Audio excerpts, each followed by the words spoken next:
والسلام. الفاتحة. أعوذ بالله من الشيطان الرجيم. بسم الله الرحمن الرحيم. الحمد لله رب العالمين. الرحمن الرحيم مالك يوم الدين. إياك نعبد وإياك نستعين. اهدنا الصراط المستقيم صراط الذين أنعمت عليهم غير المغضوب عليهم ولا الضالين. اللهم صل وسلم على سيدنا محمد وعلى آل سيدنا محمد. إليك يا رب عالم بذات الصدور. إليك يا رب يا من له تصير الأمور.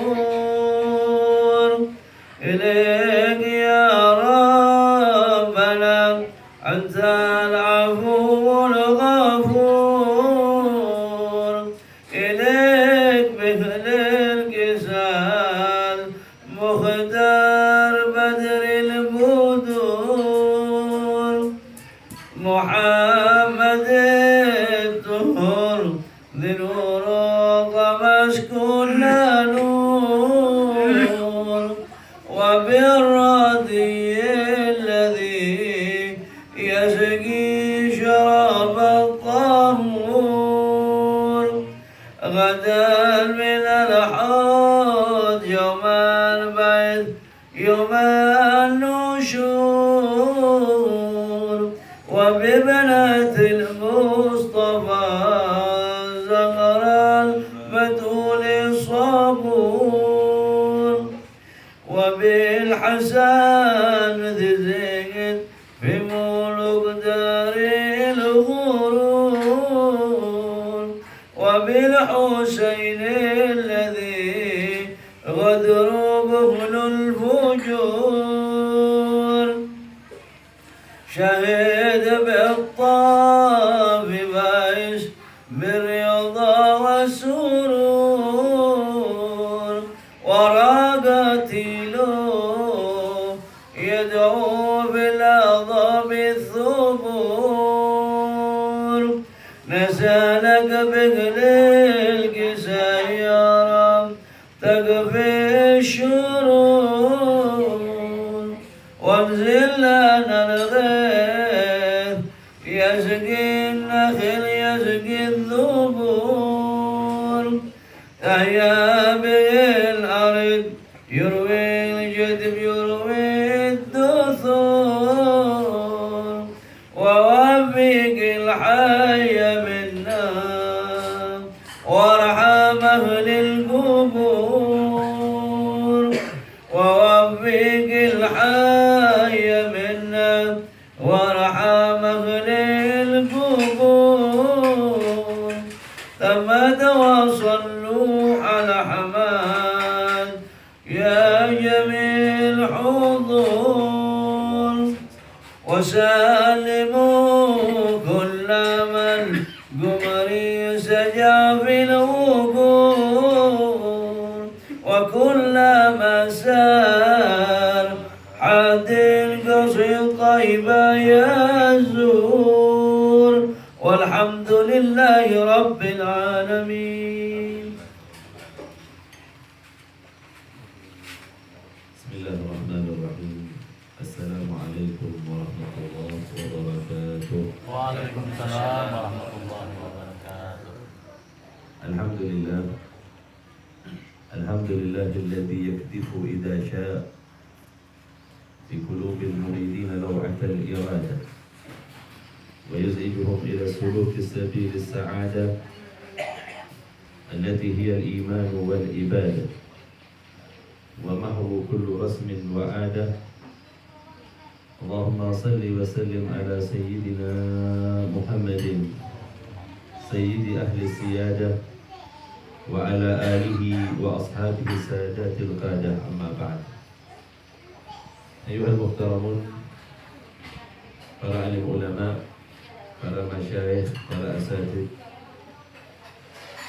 akhwan akhwat, hadirin hadirat yang dimuliakan oleh Allah. Alhamdulillah, Puji syukur kehadirat Allah Subhanahu wa Ta'ala yang telah memberikan kesempatan kita untuk berkumpul di pagi hari ini semata-mata karena Allah Subhanahu wa Ta'ala. Salawat dan salam atas baginda Rasul sallallahu alaihi wa alihi wasallam yang telah memberikan contoh kepada kita sebaik-baiknya contoh yang kelak tak kala kita kembali kepada Allah, setiap apa yang kita perbuat yang telah dicontohkan oleh baginda Rasul sallallahu alaihi wa alihi wasallam akan mendatangkan manfaat yang besar di hadapan Allah Subhanahu wa Ta'ala. Salawat dan salam juga atas keluarga baginda Rasul sallallahu alaihi wa alihi wasallam, kepada segenap para sahabat, tabi'in, tabi'in dan orang-orang yang mengikuti beliau hingga datangnya akhir masa. Hadirin hadirat ikhwan akhwat yang dimuliakan oleh Allah. Suatu ketika baginda Rasul sallallahu alaihi wa alihi wasallam seusai dari bulan Ramadan, selesai bulan Ramadan, beliau hendak menyampaikan tausiahnya. Beliau naik ke atas mimbar. Di tangga yang pertama dari mimbarnya, beliau baginda Rasul sallallahu alaihi wa alihi wasallam tiba-tiba berkata amin. Tanpa ada sebab dan sahabat semuanya melihat, tiba-tiba saja baginda Rasul naik ke atas tangga yang pertama, beliau berkata amin. Naik kepada tangga yang kedua, tiba-tiba begitu juga baginda Rasul sallallahu alaihi wasallam berkata amin. Sampai pada tangga yang ketiga, ia juga berkata amin. 3 kali baginda Rasul menyebutkan hal yang demikian. Maka para sahabat sallallahu alaihi wa alihi wasallam, para sahabat ini kemudian bertanya kepada baginda Rasul. Usai baginda Rasul memberikan tausiahnya, maka sahabat bertanya, "Ya Rasulullah, innaka sa'atal mimbar fakulta amin." Ya Rasulullah, ketika engkau menaiki mimbar tadi, beberapa kali engkau menyebutkan amin. Apa gerangan yang terjadi ya Rasulullah? Maka baginda Rasul berkata, ketika aku menaiki tangga yang pertama, malaikat Jibril alaihissalam turun dan ia berkata kepadaku, aminkanlah doaku ya Rasulullah. Karena jika baginda Rasul bertemu dengan malaikat Jibril, para sahabat tidak tahu. Karena malaikat Jibril hanya bisa didengar dan dilihat oleh baginda Rasul sallallahu alaihi wa alihi wasallam. Apa kata malaikat Jibril pada tangga yang pertama seusai dari bulan Ramadan? Man adraka syahra Ramadan falam yughfar lah fadakhala an-nar fa'ab'adahu Allah. Kata malaikat Jibril, barang siapa yang melewati bulan Ramadan kemudian ia tidak mendapatkan ampunan Allah Subhanahu wa Ta'ala dan ia dimasukkan ke dalam neraka oleh Allah Subhanahu wa Ta'ala, semoga kita dijauhkan dari hal yang demikian, kata malaikat Jibril. Baginda Rasul berkata, kita sudah melewati bulan Ramadan. Setiap kita yang melewati bulan Ramadan pastilah pantas untuk mendapatkan ampunan Allah Subhanahu wa Ta'ala. Namun adakah orang-orang yang tidak mendapatkan ampunan Allah Subhanahu wa Ta'ala? Ia adalah orang yang merugi, orang yang tidak mendapatkan apa yang seharusnya ia dapatkan di bulan Ramadan. Bulan Ramadan itu memberikan kepada kita makna ta'lim, makna dalam pelajaran di mana kita dapat mengendalikan hawa nafsu kita. Ketika ibadah puasa tadi tidak berimbas apa-apa kepada kita, maka tahulah kita bahwa kita tak kalah melewati bulan Ramadan, tak kalah melewati apa yang diajarkan oleh Allah Subhanahu wa Ta'ala. Ternyata kita tak mampu memaksimalkan bulan Ramadan yang ada. Satu pandangan ulama di dalam syariat, apabila engkau tinggalkan bulan puasa sehari saja tanpa sebab, tanpa udzur, tanpa adanya halangan yang dibenarkan oleh syariat. Yang dibenarkan oleh syariat itu biasanya kadang karena sakit. Kalau perempuan berhalangan karena datang bulan, itu nggak apa-apa kalau yang begitu. Tetapi ini nggak ada sebab, tidak ada apa, tiba-tiba ia kemudian membatalkan puasanya begitu saja. Ketahui, puasanya sehari yang dia tinggalkan itu, walaupun dibayar di bulan-bulan yang lain, itu tidak bisa mencukupi. Karena apa? Banyaknya pahala di bulan Ramadan yang Allah berikan di dalamnya. Jika engkau meninggalkannya begitu saja, sia-sia tanpa sebab, maka sungguh kita telah berdosa. Na'udzubillah wal iyadu billah. Jadi Setiap orang yang melewati bulan Ramadan pastilah mendapat ampunan Allah Subhanahu wa taala. Namun ampunan Allah Subhanahu wa taala ini berkaitan lagi dengan beberapa hal yang sehingganya pantas kita mendapatkan ampunan Allah Subhanahu wa taala. Berikutnya kata baginda Rasul sallallahu alaihi wasallam, pada tangga yang kedua ketika aku naik pada tangga yang kedua, malaikat Jibril kemudian berkata kepadaku, "Man adraka abawaihi aw ahadihima falam yubarruhuma falam yabirruhuma famata fadakhala an-nar fa'ab'adahu Allah." Kata malaikat Jibril ketika di tangga yang kedua, ia berkata kepadaku, "Celaka, sungguh celaka seorang anak yang ia mendapati masa kedua orang tuanya atau salah satu di antaranya, tetapi kemudian ia tidak berbakti kepada keduanya atau salah satu di antara mereka." Di sini yang diminta berbaktinya kita kepada orang tua tak kala mereka masih ada. Allah berikan kesempatan kepada kita masih punya orang tua sebagian di antara kita. Ketika engkau diberikan kesempatan itu, jangan pernah terlewatkan untuk berbakti kepadanya. Jika tidak, neraka adalah tempat terakhir bagi mereka yang durhaka kepada kedua orang tuanya atau kepada salah satunya. Gak usah jauh-jauh dari pahlawan, ziarah ke kuburan yang macam-macam. Sebenarnya mustajabnya doa kita, dikabulkannya doa kita jika engkau datang kepada orang tuamu dan meminta doanya. Itu sama kita datang kepada seorang wali Allah, karena ialah orang yang paling dekat kepada Allah di antara kita, yakni kedua orang tua kita. Itu sebab diminta pada bulan Syawal kalian meminta maaf kepada kedua orang tua kalian dari apa yang pernah kita lakukan, dari apa yang pernah kita kerjakan. Kalau tidak, tidaklah kemudian Allah Subhanahu wa taala menyempurnakan ampunannya kepada kita di bulan Ramadan kemarin kecuali kita berbakti kepada keduanya. Yang terakhir kata baginda Rasul sallallahu alaihi wasallam, malaikat Jibril berkata kepadaku, "Man dzukirta indahu falam yusalli alaik, famata fadakhala an-nar." Fa'abadahu Allah, semoga Allah menjauhkan. Kata malaikat Jibril yang ketiga, orang tadi selain berbakti kepada kedua orang tuanya, dia akan mendapatkan ampunan di bulan Ramadan apabila di antaranya lagi, apabila ia mendengar namaku, maka ia kemudian tidak bersalawat kepada baginda Rasul sallallahu alaihi wasallam. Jadi kalau kita mendengar nama baginda Rasul disebut, hendaklah bersalawat kita baik secara lisan ataupun di dalam hati kita kepada baginda Rasul sallallahu alaihi wasallam. Kenapa?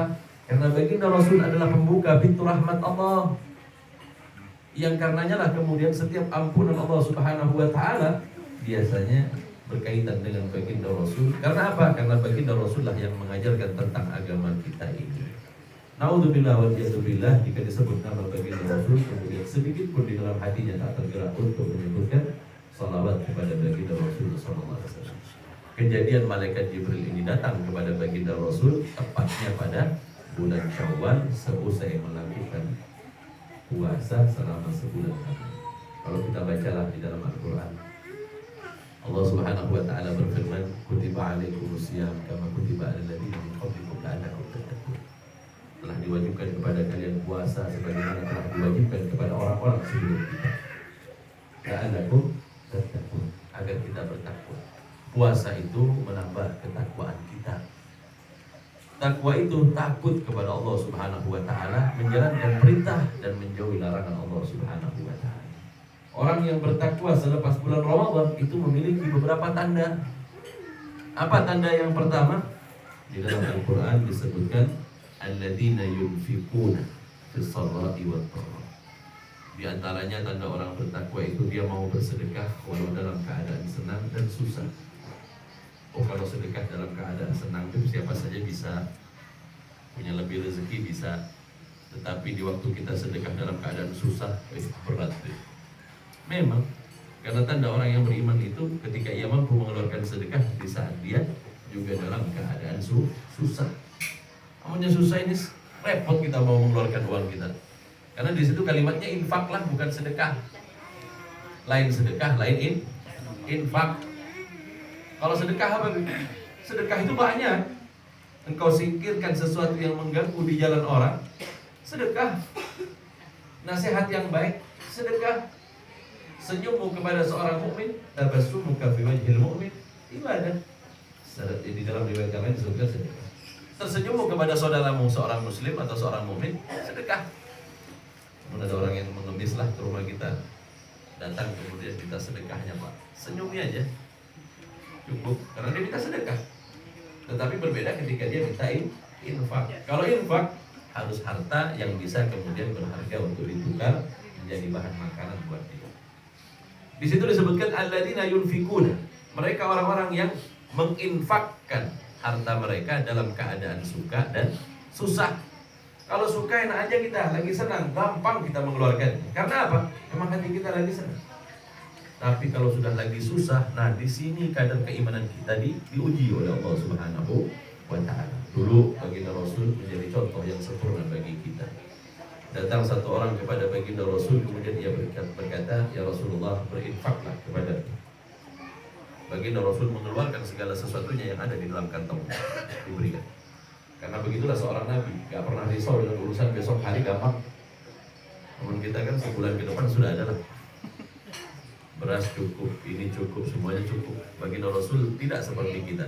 Baginda Rasul SAW, apa yang ada di dalam kantongnya, ya keluarkan semuanya. Untuk besok, apa yang Allah tentukan, apa yang akan Allah berikan kepada kita, wallahu a'lam. Besoknya orang yang sama ini datang lagi kepada baginda Rasul, belum lagi keluar dari rumah, orang ini sudah datang. Saat itu baginda Rasul hanya memiliki beberapa potong roti. Maka semua roti yang ada di dalam rumah baginda Rasul dikeluarkan oleh baginda Rasul, dan tak ada makanan lagi selain itu. Jadi hari itu keluarganya tidak dalam keadaan makan, sehingga disedekahkan oleh baginda Rasul SAW, dan untuk keluarganya nggak ada yang dimakan. Ini saat dalam keadaan susah. Mau bersedekah baginda Rasul? Mau, karena beliau adalah sebagai suri tauladan bagi kita, contoh bagi kita. Hari ketiga datang lagi orang yang sama juga.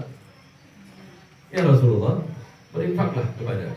Baginda Rasul nggak ada lagi, makanan nggak ada, segala sesuatunya nggak ada. Kata baginda Rasul, datangi rumah si fulan, mintalah berapa yang menjadi hajatmu, biarlah aku nanti yang membayar hutang. Belum pernah menolak baginda Rasul SAW. Namun kita didatangin 2 kali Bu, apa ajar kita? Kalau 2 kali jangan dijadikan kebiasaan lah. Menjadi setahun sekali datang. Ini berat kita, bukti bahwa kita betul-betul melewati Ramadan. Kesempurnaan iman kita, ketakwaan kita adalah di saat datang kepada seseorang kepada kita meminta sedekah, walaupun kita dalam keadaan susah, kita masih mau mengeluarkannya. Ini bukti bahwa kita adalah orang yang bertakwa kepada Allah Subhanahu wa Ta'ala. Baginda Rasul sampai sedemikian rupa masih mau mengeluarkan. Atau di dalam riwayat yang lain, keluarga yang dididik oleh baginda Rasul SAW. Baginda Rasul jauh sebelum mendidik orang lain, beliau didik keluarganya dulu. Dalam sebuah riwayat, Sayyidina Ali bin Abi Thalib adalah anak menantu beliau. Suatu ketika karena anaknya sakit, Al-Husain sakit, maka Sayyidina Ali bin Abi Thalib berkata, jika sembuh anakku ini nantinya, Al-Husain, aku akan berpuasa selama 3 hari lamanya. Si istri mendengar suami bilang begitu, istrinya pun mengikuti. Karena laki-laki imam lah. Jangan kita yang menyebutkan setelah istri, kita dulu kalau mau beribadah lah, baru istri mengikuti, bukan kita yang jadi makmumnya. Si istri, Sayyidah Fatimah Az-Zahra, dia berkata, aku akan berpuasa sebagaimana suamiku berpuasa jika putraku tadi ini sembuh. Ketika melihat abah dan ibunya demikian, Al-Hasan abangnya, abang dari Al-Husain, dia bilang, jika sembuh adikku sebagaimana ayah dan ibuku, aku tidak berpuasa juga 3 hari juga. Al-Husain karena merasa diperhatikan oleh keluarganya, dia pun berkata juga, aku pun kalau sembuh nantinya, aku akan berpuasa sebagaimana ayah, ibu dan saudaraku berpuasa. Berpuasalah mereka setelah sembuhnya Al-Husain. Ketika hendak berbuka puasa, ketika hendak berpuasa, mereka hanya mendapatkan separuh roti saja, separuh roti dan air putih saja. Hari pertama setelah sembuhnya Al-Husain. Begitu mereka mau berbuka puasa, ada orang ketok pintu. Assalamualaikum ya ahla baitin Nabi. Salam sejahtera bagimu wahai keluarga baginda Rasulullah SAW. Dibukalah oleh Al-Husain. Ketika dibuka, apa gerangan yang bisa kami bantu untuk? Ia berkata, kami meminta infak dari sedekah atau makanan yang berharga untuk kami. Jadi Ali bin Abi Thalib, dia ambil rotinya, kemudian dia berikan kepada. Ini padahal roti cuma separuh, yang mau dimakan saat itu dan mereka berpuasa. Diberikan kepada orang yang memintanya tadi. Melihat yang demikian, sang istri berkata, hari ini pun aku akan menemani suamiku, aku hanya akan berbuka dengan segelas air saja. Disedekahkannya lagi. Al-Hasan melihat begitu, ia mensedekahkan. Bahkan Al-Husain pun mensedekahkan. Kejadian ini bukan sehari, 3 hari kepada keluarga baginda Rasul. Sehingganya turun ayat berkenaan dengan keluarga baginda Rasul sallallahu alaihi wasallam. Nah, ini adalah bukti keimanan mereka, bukti ketakwaan mereka. Seharusnya jika kita melewati bulan Ramadan, seusai berpuasa, maka seharusnya bertambah ketakwaan kita. Di antaranya bertambahnya ketakwaan kita dapat dilihat kita mau bersedekah di waktu senang dan di waktu susah. Ini bukti ketakwaan yang pertama. Kemudian bukti ketakwaan yang kedua, kata Allah Subhanahu wa taala dalam Al-Qur'an, alladzina yunfikuna fis sarra'i wad dharra wal kadhiminal ghaidha. Usai lewat Ramadan, kita punya satu tanda lagi bagi orang yang bertakwa. Apa di antaranya? Dapat mengendalikan kemarahan kita. Jadi selepas Ramadan, kita nggak jadi pemarah, boy. Saya pernah lihat ibu-ibu marah waktu dari pasar. Ibu-ibu ini kalau berkenaan dengan pasar, dengan belanja, biasanya gampang marah, ibu-ibu. Jadi ini ibu turun dari mobil bersama suaminya, turunlah dari mobil. Masuk pasar mau beli buah mangga. Ada juga lah buah mangga di sini. Nah, si ibu ini sambil melihat-lihat mangga, menawar sama bapak tadi yang jual nih. Bapak tadi ini mulai pagi belum dapat pembeli. Sudah siang ibu ini datang. Berapa Pak 1 kilonya Pak? Ada kelihatan gak boy? Itu ada tulisannya besar di situ. Udah ada tulisannya di situ 1 kilonya tuh. Si bapak ini marah gara-gara memang dari pagi nggak ada ya? Nggak beli, nggak ada yang beli. Bapak ini saya bertanya berapa 1 kilo. Ibu nggak lihat tuh harganya tulisan besar kayak begitu, nggak lihat kan? Udah ada tulisannya di situ, di kilonya dong. Pembeli itu raja Pak, kata dia. Jangan marah-marah tuh, katanya dia cuma nanya berapa kilo. Ibu udah nampak kan tulisannya kayak begitu tuh. Nggak usah pakai tanya, sudah tahu harganya segitu tuh di depan. Itu makanya saya tulis biar ibu tidak nanya-nanya, nggak usah nawar-nawar lagi, itu harganya. Marah ibu ini luar biasa. 7 turunan saya nggak mau beli sama bapak ini lagi. Walaupun bapak nanti ada jual bangga lagi, jual yang lain lagi, saya harapkan keturunan saya untuk beli sama bapak. Ini marahnya. Kembali ke mobilnya, dia tutup pintunya kuat-kuat di mobil. Pulang Pak, kata dia. Ada apa Bu? Sudah pulang, gak usah ikut-ikut, gak usah tanya-tanya. Marah. Bapak ini gak tahu apa-apa. Karena dimarahin sama bininya, pulang aja Bapak. Begitu sampai di rumahnya, anak tuh hendak bermanja-manja kepada ibu. Dari mana nih Bu? Sudah, jangan berpura-pura. Kemarin PR kamu tuh kan dikerjakan. Anak marah semua suruh rumah. Puasa itu mengajarkan kepada kita mengendalikan hawa nafsu. Sehingganya kita harus mampu mengendalikan kemarahan kita. Sebagai bukti ketakwaan kita kepada Allah Subhanahu wa taala. Kata baginda Rasul, jika engkau marah dalam keadaan berdiri, duduklah. Namunnya posisinya berdiri, duduk. Belum redah kemarahanmu, berbaring.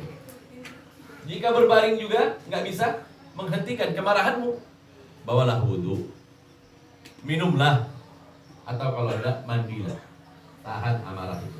Jika amarah tadi ini dilepaskan begitu saja, berapa banyak ilmu kesehatan menyebutkan akan menyebabkan penyakit kemarahan ini, sehingganya ia akan menyebabkan sesuatu kepada tubuh kita. Nauzubillah wa iyyazubillah. Kucing aja kalau kelahi Pak, kita siram berhentilah. Kucing kalau kelahi kita siram berhenti. Nah jadi kalau bapak-bapak